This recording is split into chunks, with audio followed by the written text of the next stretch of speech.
568장 찬송입니다.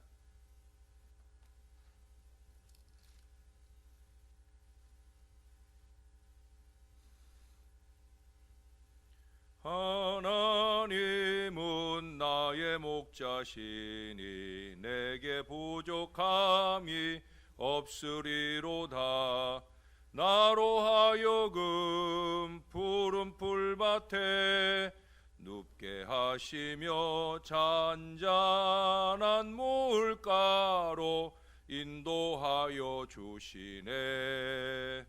내 영혼을 구원하시오니 내게 감사함이 넘치나이다. 나로 하여금 모든 고난을 참게 하시며 하늘의 평안을 입게 하여 주시네. 하나님이 함께 하시오니 내게 두려움이 없으리로다. 나로 하여금 땅에 살아도 진리 안에서 이기고 이기게 항상 능력 주시네. 3절입니다.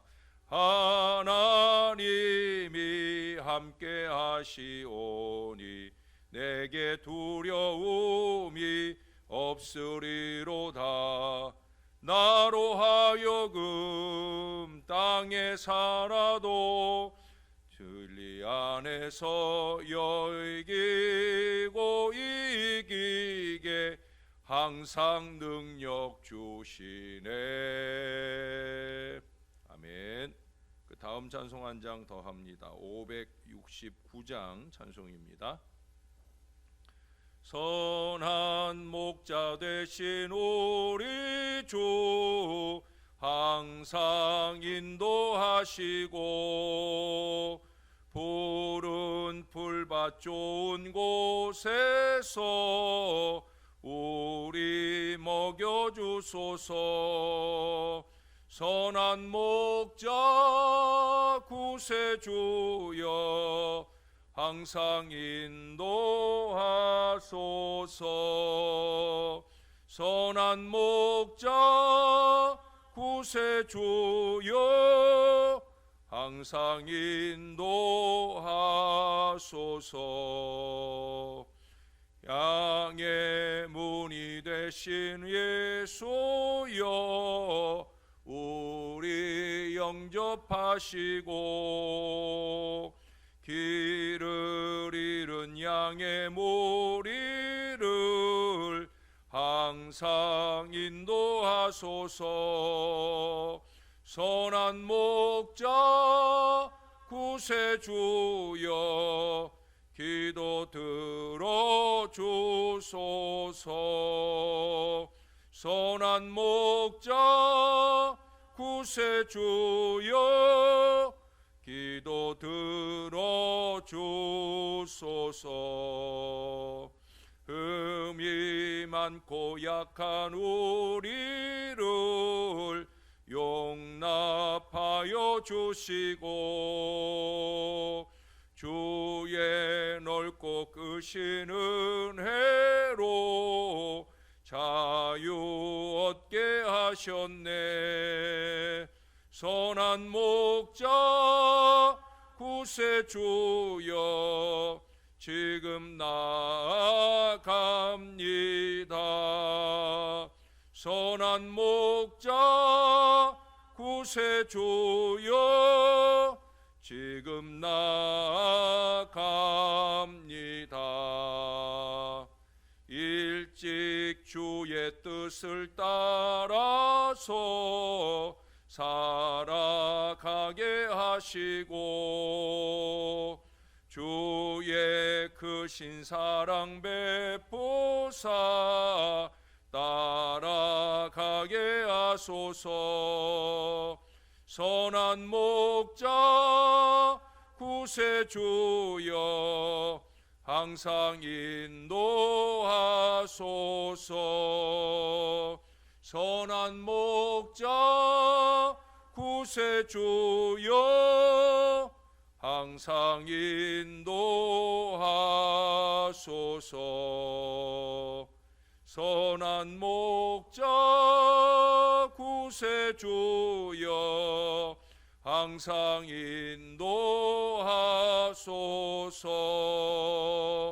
선한 목자 구세주여 항상 인도하소서.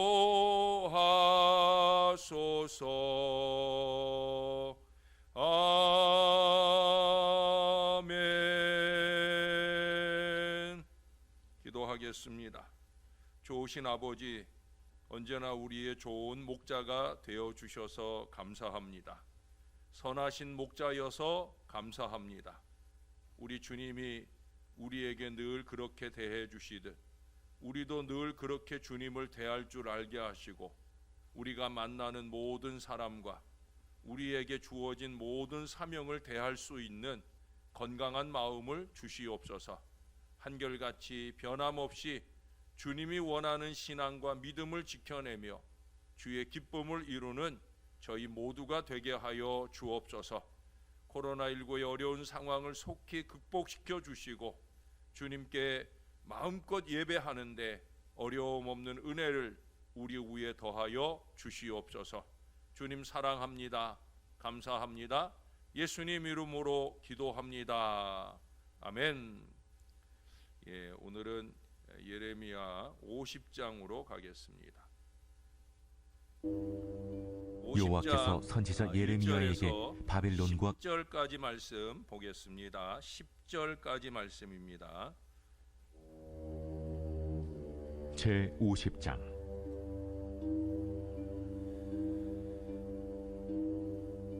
여호와께서 선지자 예레미야에게 바벨론과 갈대아 사람의 땅에 대하여 하신 말씀이라. 너희는 나라들 가운데에 전파하라, 공포하라, 깃발을 세우라, 숨김이 없이 공포하여 이르라. 바벨론이 함락되고 벨이 수치를 당하며 무로닥이 부스러지며 그 신상들은 수치를 당하며 우상들은 부스러진다 하라. 이는 한 나라가 북쪽에서 나와서 그를 쳐서 그 땅으로 황폐하게 하여 그 가운데 사는 자가 없게 할 것입니다. 사람이나 짐승이 다 도망할 것임이니라. 여호와의 말씀이니라. 그날 그때에 이스라엘 자손이 돌아오며 유다 자손도 함께 돌아오되 그들이 울면서 그 길을 가며 그의 하나님 여호와께 구할 것이며 그들이 그 얼굴을 시온으로 향하여 그 길을 물으며 말하기를 너희는 오라, 잊을 수 없는 영원한 언약으로 여호와와 연합하라 하리라. 내 백성은 잃어버린 양떼로다. 그 목자들이 그들을 곁길로 가게 하여 산으로 돌이키게 하였으므로 그들이 산에서 언덕으로 돌아다니며 쉴 곳을 잊었도다. 그들을 만나는 자들은 그들을 삼키며 그의 대적은 말하기를 그들이 여호와 곧 의로운 저수시며 그의 조상들의 소망이신 여호와께 범죄하였음인즉 우리는 무죄하다 하였느니라. 너희는 바벨론 가운데서 도망하라. 갈대아 사람의 땅에서 나오라. 양떼에 앞서가는 순념소같이 하라. 보라, 내가 큰 민족의 무리를 북쪽에서 올라오게 하여 바빌론을 대항하게 하리니 그들이 대어를 버리고 쳐서 정목할 것이라. 그들의 화살은 노련한 용사의 화살 같아서 허공을 치지 아니하리라. 갈대아가 약탈을 당할 것이라. 그를 약탈하는 자마다 만족하리라. 나의 소유를 말씀이니라. 아멘. 아수르에 의해서 북이스라엘이 멸망이 되고 뒤이어 등장한 강대국 바벨론에 의해서 이제 남유다까지 멸망하게 되어집니다. 남북 이스라엘의 멸망은 우리가 앞서서 47장부터 49장에서 본 대로 남북 이스라엘을 괴롭히던 그 주변국들에게도 같은 어려움을 안겨 주었습니다. 이제 정작 그 많은 나라들의 뼈저린 고통을 준 이 바벨론은 어찌 되었을까? 이스라엘을 비롯한 피압제국들의 궁금함이 아닐 수 없습니다. 오늘 본문에서 예레미야는 피지배국의 국민으로서 놀랍게도 독립선언서와도 같은 예언을 지금 담대하게 선포하고 있습니다. 이 예언의 말씀이 이스라엘이 아직 멸망되기 전이었을 수도 있고요, 또 멸망된 이후의 말씀일 수도 있어요. 우리가 어제 본 그 34절 49장 34절에도 보면 유다 왕 시드기야가 주게한지라고 표현되어 있잖아요. 그러니까 앞부분에서는 이제 연대순으로 쭉 얘기를 하지만 뒷부분에 이제 이방 나라들에 대한 예언, 또 바벨론에 대한 예언들은 연대기 순이기보다는 예레미야의 예언을 이방 나라들에 대한 예언을 모아놓은 것일 수 있다는 거예요. 어떻든 그 시기 바벨론의 멸망이 되기 전이든 되고 난 뒤이든 어떻든 이것은 상당히 담대한 선포가 아닐 수 없어요. 더군다나 하나님께서 이 바벨론을 심판할 것이요 그것이 곧 이스라엘의 회복이 될 것임을 말씀하는 내용이기 때문에 그렇습니다. 하나님께서 높여주실 때 처신을 잘해야 되는데 이 바벨론의 멸망, 그 권세의 단명의 이유는 바로 그걸 잘 못한 데 있다라고 하는 거예요. 그들은 자기들이 누리는 권세가 누구에게서 비롯되었는지 그것을 제대로 모르고 있었다라고 하는 거죠. 그래서 2절 하반절에 보면 바벨론의 함락과 함께 그들이 의지하던 것들, 그 헛되고 무익한 것들도 같이 무너지고 부스러질 것을 말씀하고 있어요. 거기 벨이라고 하는 게 나오지요. 벨 우상은 바알을 말하는 거예요. 그 뒤에 나오는 무로닥이 부스러지며 했는데 사실은 이 무로닥의 변형된 이름이 벨 또는 바알입니다. 어떻든 이 벨이나 무로닥을 비롯해서 신상들이나 우상들, 다시 말해서 바벨론이 어리석게 의지한 것들과 함께 무너진다는 거예요. 여러분, 우리가 잘되고 형통하는 것 중요합니다. 그러나 그것이 하나님의 은혜라 하는 걸 아는 게 더 중요한 거예요. 예? 또 우리가 잘되고 형통한 그 어떤 것을 의지하는 것, 또 그것을 지키기 위해서 아둥바둥하는 것, 이것이 언제나 우리의 문제가 된다는 걸 잊지 말아야 된다는 거예요. 결국 함께 무너질 수 있다는 거죠. 남북 이스라엘의 멸망의 원인이 뭡니까? 바벨론이나 아수르의 강대함에 있는 게 아니에요. 바로 이와 같은 우상을 유입하여 섬겼던 그 어리석음 때문이었는데 바벨론은 그것을 거울로 삼지 않았어요. 자신들이 제압한 그 나라들의 그 어리석음에 더 깊이 빠져들므로 멸망을 자초하게 되었다는 거예요. 여러분, 우리가 좋은 것만 보고 배우는 게 아니에요. 안 좋은 것을 보고도 반면교사를 삼고 난 저러지 말아야지, 난 저렇게 하지 말아야지 하는 마음의 다짐도 중요하다라고 하는 거예요. 특별히 하나님께서 우리를 형통케 하실 때, 하나님께서 우리를 높여주시고 삶의 안정과 평안을 굳게 하실 때 우리는 그것이 하나님으로부터 주어진 은혜인 줄을 잊지 말아야 됩니다. 오히려 그럴 때일수록 더욱 겸손함으로 하나님께 영광을 돌리는 한결같은 마음을 놓치지 말아야 되는 거예요. 요즘 하나님께서 저에게 다시 부르게 하는 찬양이 있어요. 내가 할 수 있는 것은 오직 감사와 기도, 두 손을 높이 들고 주께 감사하네. 저는 짧은 찬양만 기억을 해요. 부르고 또 불러도 그래도 다음이 없는 찬양의 고백입니다. 이게 저만 아니라 언제나 우리의 한결같은 고백이 돼야 된다는 거예요. 특히나도 요즘같이 어려운 때 그래도 내게 마음의 안정, 삶의 안정, 조금이라도 건강을 주신다면 우리는 더더욱더 감사와 기도로 주님을 높여야 된다는 거예요. 아니, 그리 아니하실지라도 우리는 여전히 늘 자주 우리 하나님께 감사하고 기도하고 기뻐하는 그리스도 예수 안에서 우리를 향하신 하나님의 뜻대로의 이 신앙을 한결같이 지켜야 된다는 거예요. 우리가 새벽 아침을 한결같이 깨어 있는 이유도 바로 거기에 있는 거예요. 우리의 이 신앙이 무너지지 않도록, 날마다 한결같이 지켜질 수 있도록, 날마다 꾸준하게 지켜질 수 있도록, 바로 그것을 위해서예요. 여러분, 바벨론의 몰락은 하나님의 백성인 이스라엘에게는 하나님의 구원이 임하는 것이죠. 그래서 여기 4절 5절에서 그 감격스러운 회복의 예언을 전하고 있어요. 4절 하반절에 보세요. 그들이 울면서 그 길을 가며 그의 하나님 여호와께 구할 것이며, 5절 하반절에도 보세요. 너희는 오라, 잊을 수 없는 영원한 언약으로 여호와와 연합하라. 참 멋있는 표현이에요. 잊을 수 없는 영원한 언약으로 여호와와 연합하라. 그러나 여러분, 이 영원한 언약으로 하나님과 연합하기 위해서는 먼저 짚고 가야 할 문제가 있습니다.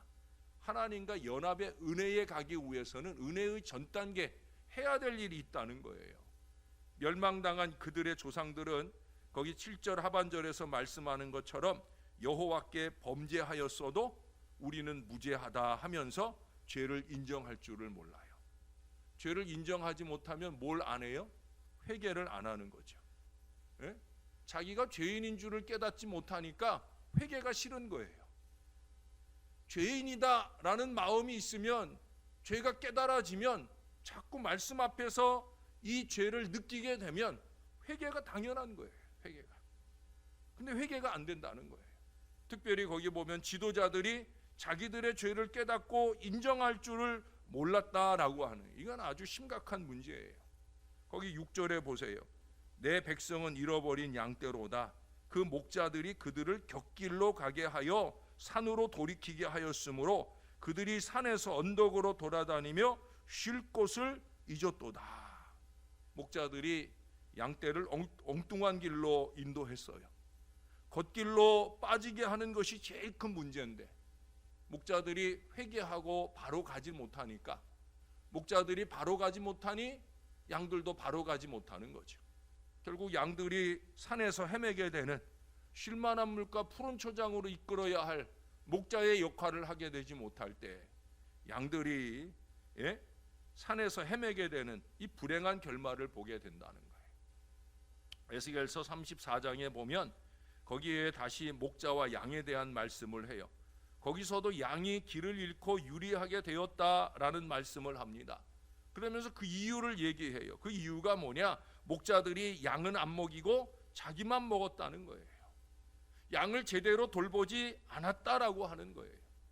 그러면서 에스겔 34장 10절에 말합니다. 목자들이 양을 먹이지 못하게 할 뿐 아니라 그들이 다시는 자기를 먹이지 못할 것이다. 목자에게 있어서는 참 하나님의 아주 준엄한 저주가 아닐 수 없어요. 사명을 외면하고 자기 유익만 구하고 자기 편의대로만, 형편 닿는 대로만, 마음 내키는 대로만 헌신하는 것은 헌신이 아니라는 거죠. 하나님께로서 받은 것은 축복이 아니라 저주가 될 수 있다는 사실을 우리가 잊지 말아야 된다는 거예요. 그런 마음으로는 하나님과의 이 영원한 언약으로 여호와와 연합할 수 없다는 겁니다. 여러분, 이전에 우리의 그런 모습이 있었다고 하면 이제 울며 나가야 합니다. 하나님께 겸손히 용서를 구하여 새로운 헌신의 다짐으로 하나님과의 연합, 영원한 언약의 은혜 안으로 들어갈 수 있어야 된다는 거예요. 선한 목자이신 우리 주님은 우리 어리석은 자들과 달리 우리와 연합된 그 언약의 함께 하심을 영원히 이어가시는 분이십니다.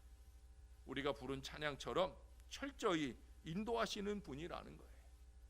히브리서 13장 8절은 말씀합니다. 예수 그리스도는 어제나 오늘이나 영원토록 동일하시니라.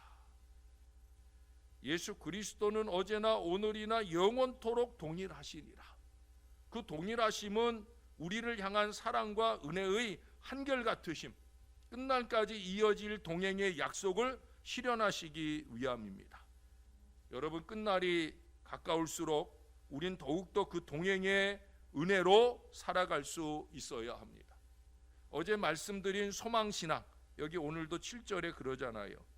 그들이 여호와의 의로운 처소시며 그의 조상들의 소망이신 여호와께 범죄하였은즉. 우리 하나님은 소망의 하나님이셔요. 그 하나님을 신앙하는 우리가 소망의 회복을 한결같이 이루어가는 이 소망신앙의 출발점은 종말론에 근거합니다.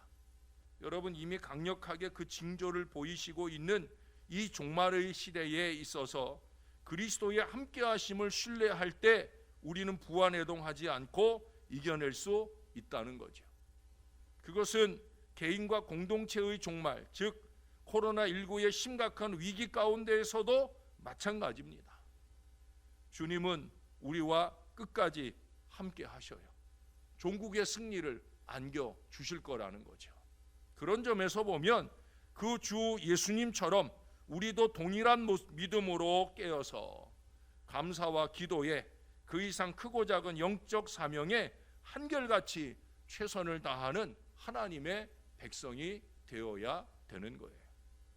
저는 그래서 한결같이라는 말을 좋아해요. 항상 변함없는 최선을 중요하게 생각을 해요. 항상 우리는 이 마음을 놓치지 말아야 됩니다. 왜? 우리는 하나님께서 우리를 그렇게 대해 주시기를 원하잖아요. 마찬가지예요. 우리도 하나님께 같은 마음으로 주님이 우리를 부르시는 그날까지 한결같이 주님 보시기 좋은 그 모습으로 아름답게 살아내는 저와 여러분들 될 수 있기를 우리의 구주 되시는 예수님의 이름으로 간절히 축원합니다. 기도하겠습니다. 좋으신 아버지, 어제나 오늘이나 영원토록 동일하신 구주로 우리 하나님이 되어주셔서 감사합니다. 우리가 그 하나님과 연합하여 살기를 원하는 영원한 연합의 관계를 이루어가기를 원하는 그 믿음으로 사는 것만큼 우리의 믿음도 한결같이 주 앞에 서 있게 도와 주시옵소서. 때때로 우리의 마음의 요동처럼 또 크고 작은 이유와 핑계를 들어서 그렇게 변덕 많은 어리석음으로 신앙을 흉내내지 말게 도와주시고 주님 앞에 우리의 신앙이나 헌신은 한결같은 모습을 이어가도록 도와주시옵소서. 코로나19의 어려움이 극심하지만 그래도 여전히 우리의 예배를 받으실 하나님 앞에 예배하는 것이나 크고 작은 모든 헌신의 사명에 있어서 한결같은 마음을 지켜내는 저와 이 모든 자녀들 될 수 있게 도와주옵소서. 무엇보다 소망의 하나님이신 우리 하나님을 소망 가운데 바라볼 수 있기를 위하여 말씀을 통해 깨달을 때마다 회개하기를 주저하지 않게 도와주시고 회개의 눈물로 울면서 주님 앞에 나아가 주님과 연합하는 큰 은혜의 역사를 경험하는 하나님 자녀들 다 되게 도와주옵소서. 주님, 한결같은 믿음으로 주님 앞에 매달리길 원합니다. 감사와 기도와 기쁨의 신앙이 우리 예수 안에서 우리 아버지의 뜻을 이루어가는 건강한 믿음과 신앙으로 잘 지켜내는 저와 이 모든 자녀들 되게 하셔서 주님 우리를 부르실 때 흠없게 보존된 하나님의 사람들로 하나님 앞에 서 있을 수 있도록 은혜를 베풀어 주옵소서. 지금도 병상에서 신음하며 회복의 역사를 바라는 모든 주의 자녀들 강력한 주의 손을 얹어주시고 주님의 소망이 그 마음에 임하게 도와주시고 소망의 하나님의 치유를 바라고 감사하며 기도할 때 능력 있는 역사가 힘있게 나타나도록 은혜를 베풀어 주시옵소서. 우리 주님 감사합니다. 예수님의 이름으로 기도합니다. 아멘.